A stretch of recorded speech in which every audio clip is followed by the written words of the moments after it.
Yes, akhirnya tabungan gue terkumpul. Gue bisa mulai beli properti. Nyicil agar ketika gue mau punya pasangan, gue sudah punya propertinya. Gue coba telepon dulu marketingnya. Halo, selamat siang mas. Halo, selamat siang mas, ada yang bisa dibantu?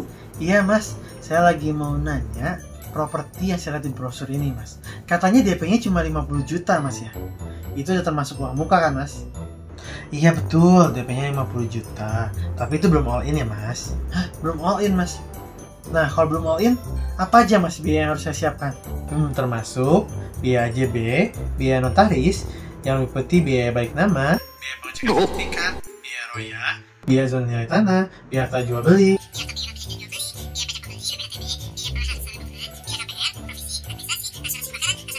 dan sisa pertama, dan lain sebagainya. Sebanyak itu mas?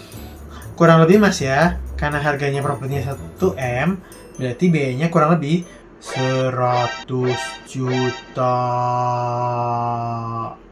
Oke deh mas, coba saya pertimbangkan dulu ya mas. Baik mas, terima kasih. Terima kasih. Hah, ternyata selain uang muka, banyak sekali biayanya. Aduh, sepertinya saya belum bisa meminang properti ini. Yo, balik lagi bersama gua, Yohanes Edo, di channel Yo Property. Nah, pernah nggak sih kalian ketika ingin membeli suatu properti, kalian kaget ternyata ada biaya-biaya lain selain harga jual dari pembelinya kepada kalian? Nah, untuk itu gue ingin membahas beberapa biaya-biaya yang harus kalian siapkan ketika Anda ingin membeli suatu properti. Let's check it out!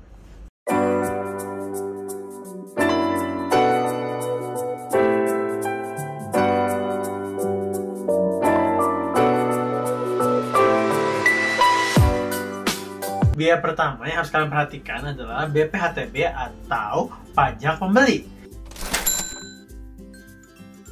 BPHTB singkatan dari biaya perolehan hak atas tanah dan bangunan. Nah, cara menghitungnya sangat mudah. Biayanya adalah nilai transaksi dikurangin NPOP TKP. NPOP TKP sendiri adalah nilai perolehan objek pajak tidak kena pajak. Nah, biasanya tiap daerah mempunyai nilai yang berbeda-beda. Seperti gue yang berada di Bandung, NPOP TKP-nya adalah 60 juta. Kita ambil contoh, nilai properti yang dibeli adalah 1 miliar. Oke, berarti NBPHTB-nya adalah 1 miliar dikurangi 60 juta dikali 5%. Nah, untuk hitungannya jadi seperti ini. Nah, biaya yang kedua adalah biaya AJB. AJB sendiri adalah singkatan dari akta jual beli. Akta jual beli adalah dokumen otentik bukti sah perolehan hak atas unit properti yang dijual belikan. Untuk biayanya sendiri rata-rata adalah 1% dari nilai transaksi. Untuk hal ini kalian sebetulnya bisa negosiasi dengan para notaris untuk mendapat keringanan terhadap pembayarannya. Biaya yang ketiga adalah biaya PPJB. PPJB sendiri singkatan dari perjanjian pengikatan jual beli. Nah, ini adalah ikatan awal antara penjual dan pembeli yang bersifat di bawah tangan atau akta non-otentik. Nah, PPJB sendiri bersifat opsional. Biasanya dilakukan ketika pembeli dan penjual melakukan transaksi dengan kondisi tertentu, misalkan soft cash, berjangka, dan lain sebagainya. Nah, biaya yang keempat adalah biaya balik nama. Nah, ini adalah biaya yang dikenakan untuk merubah nama di sertifikat dari nama penjual kepada nama kalian para pembeli. Nah, untuk biayanya setiap daerah berbeda-beda. Biaya kelima adalah biaya pengecekan sertifikat. Nah, biaya ini dikenakan karena notaris perlu mengecek sertifikat ini bahwa sertifikat tidak terkena sengketa, lahan sita, dan lain sebagainya. Nah, biaya selanjutnya adalah biaya yang diminta oleh notaris berupa hal-hal yang lainnya kecil-kecil. Seperti PNBP, ZNT, plotin, dan lain sebagainya. Hal ini tidak gue terangkan karena nilainya juga tidak signifikan, tapi biasa notaris akan meminta dan memberikan rinciannya kepada kalian. Biaya yang tidak kalah penting, tapi suka banyak orang melupakan adalah biaya KPR.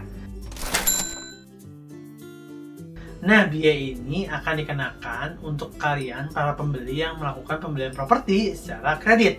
Untuk kalian pembelian secara cash, tidak dikenakan biaya ini. Nah, untuk kalian pembeli secara KPR, kalian harus menyiapkan beberapa dana. Seperti, yang pertama, biaya uang muka. Nah, uang muka ini harus kalian siapkan sebelum kalian ingin membeli secara kredit.